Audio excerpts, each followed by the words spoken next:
കേന്ദ്രം കേരളത്തെ അവഗണിക്കുന്നു എന്ന് ധാരാളം നമ്മൾ കേട്ടിട്ടുണ്ട്. സത്യാവസ്ഥ എന്താണ് എന്ന് അന്വേഷിക്കുമ്പോഴാണ് മനസ്സിലാവുക.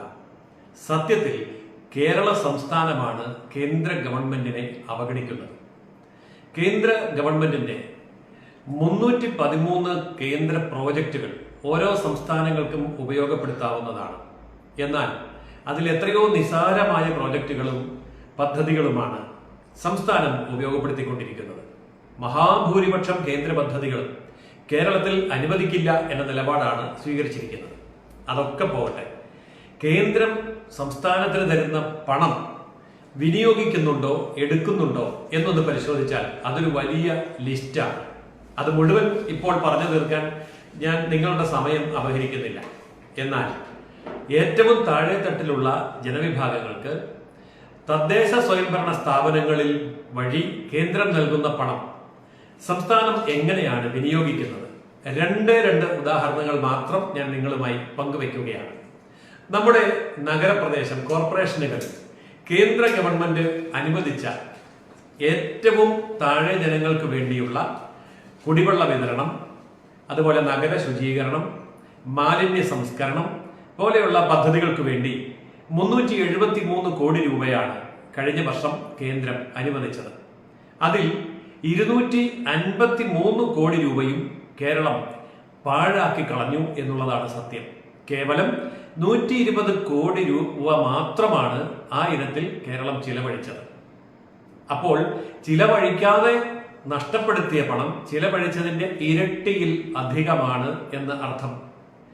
പണം കിട്ടിയിട്ടും അത് ഉപയോഗിക്കുന്നില്ല എന്ന് പറഞ്ഞാൽ അതിന് കേന്ദ്രത്തെ കുറ്റം പറയാൻ പറ്റുമോ? ഇനി ഗ്രാമപഞ്ചായത്തുകളിലേക്ക് വരാം. ഗ്രാമപഞ്ചായത്തുകൾക്ക് കേന്ദ്ര ഗവൺമെന്റ് കേരളത്തിൽ തരുന്ന ഗ്രാന്റ് 814 കോടി രൂപയാണ്. ആ 814 കോടി രൂപയിൽ ആദ്യ ഗഡു 251 കോടി രൂപ സംസ്ഥാനത്തിന് കിട്ടി. എന്നാൽ ആ കിട്ടിയ തുക എങ്ങനെ ചിലവഴിക്കുന്നു എന്നല്ല, അത് വകമാറ്റുകയാണ് ഉണ്ടായത്. അതായത് പഞ്ചായത്തുകൾക്ക് വിദേശത്ത് പോയി കടമെടുക്കാനൊന്നും സാധിക്കില്ലല്ലോ. അപ്പോൾ ആ പഞ്ചായത്തുകൾക്ക് കേന്ദ്രം തരുന്ന ആ പണം വിനിയോഗിച്ചതേയില്ല, പഞ്ചായത്തുകൾക്ക് കൈമാറിയിട്ടേയില്ല. അതുകൊണ്ട് തന്നെ അതിന്റെ യൂട്ടിലൈസേഷൻ സർട്ടിഫിക്കറ്റ് കേന്ദ്രത്തിലേക്ക് അയച്ചു കൊടുക്കാനും പറ്റില്ല. കാരണം ഓഡിറ്റ് ചെയ്യുമ്പോൾ പണം വിനിയോഗിച്ചിട്ടില്ല. വിനിയോഗിക്കാത്ത പണത്തിന്റെ യൂട്ടിലൈസേഷൻ സർട്ടിഫിക്കറ്റ് എങ്ങനെ ഉണ്ടാക്കും? അപ്പൊ യൂട്ടിലൈസേഷൻ സർട്ടിഫിക്കറ്റ് കൊടുക്കാത്തത് കൊണ്ട് ബാക്കി ലഭിക്കാനുള്ള 500 കോടിയിലധികം രൂപ ലഭിക്കാതെയും പോകുന്നു.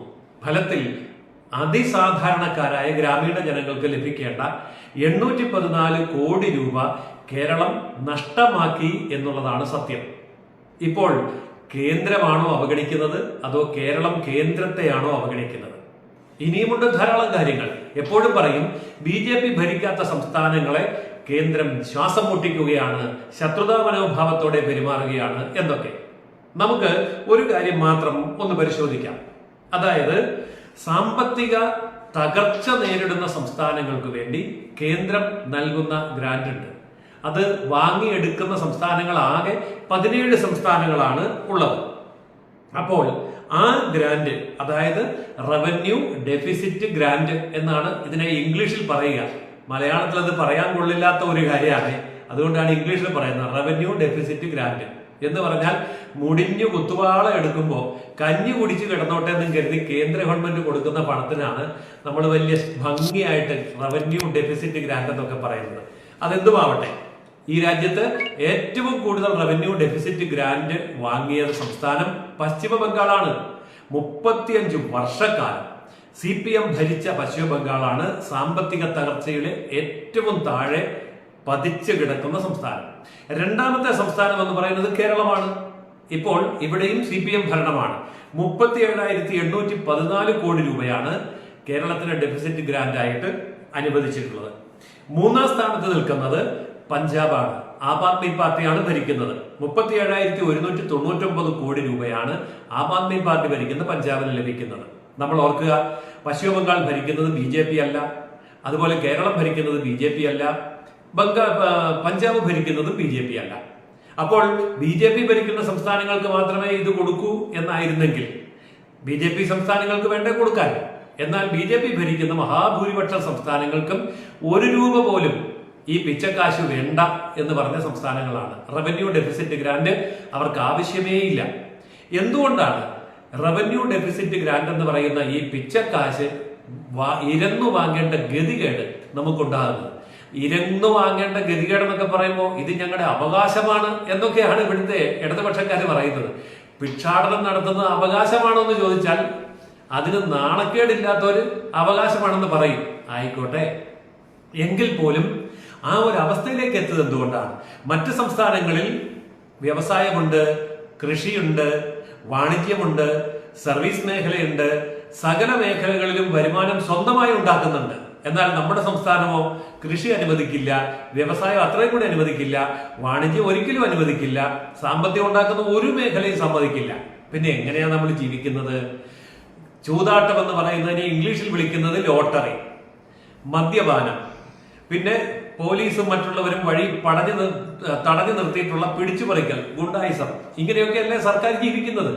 പിന്നെ അയൽ സംസ്ഥാനങ്ങളെക്കാൾ 12 രൂപ മുതൽ 15 രൂപ വരെ വില കൂട്ടി പെട്രോളും ഡീസലും വിറ്റിട്ട് കേന്ദ്രം വില കൂട്ടി എന്നുള്ള ആരോപണത്തിന്റെ മറവിൽ സാധാരണക്കാരനെ കൊള്ളയടിക്കുന്ന പെട്രോളിന്റെ വരുമാനം, ഡീസലിന്റെ വരുമാനം, ഇതല്ലേ നമ്മുടെ ആകെ വരുമാനം. പിന്നെയുള്ള വരുമാനം എന്താണ്? കടം മേടിക്കൽ. കടം മേടിക്കുന്നത് ഒരു പ്രത്യയശാസ്ത്രപരമായിട്ടുള്ള അവകാശമാണെന്ന് വാദിക്കുന്ന കേരളം.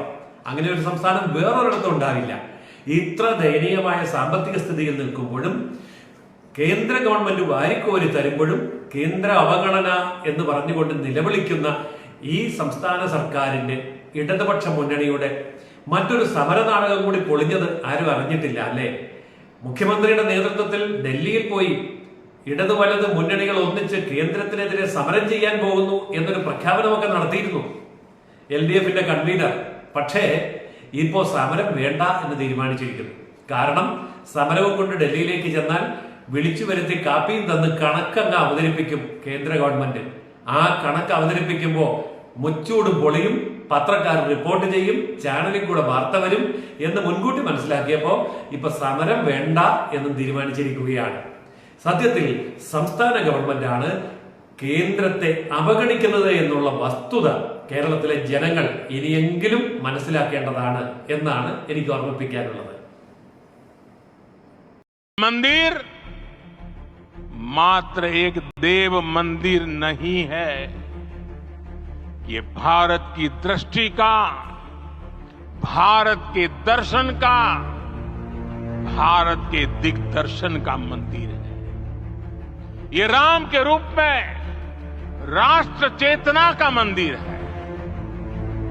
राम भारत की आस्था है, राम भारत का आधार है, राम भारत का विचार है, राम भारत का विधान है, राम भारत की चेतना है, राम भारत का चिंतन है, राम भारत की प्रतिष्ठा है, राम भारत का प्रताप है, राम प्रवाह है, राम प्रभाव है, राम नेति भी है, राम नीति भी है, राम नित्यता भी है, राम निरंतरता भी है, राम विभु है, विशद है, राम व्यापक है, विश्व है, विश्वात्मा है।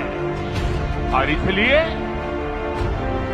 जब राम की प्रतिष्ठा होती है उसका प्रभाव वर्षों या शताब्दियों तक ही नहीं होता, उसका प्रभाव हजारों वर्षों के लिए होता है।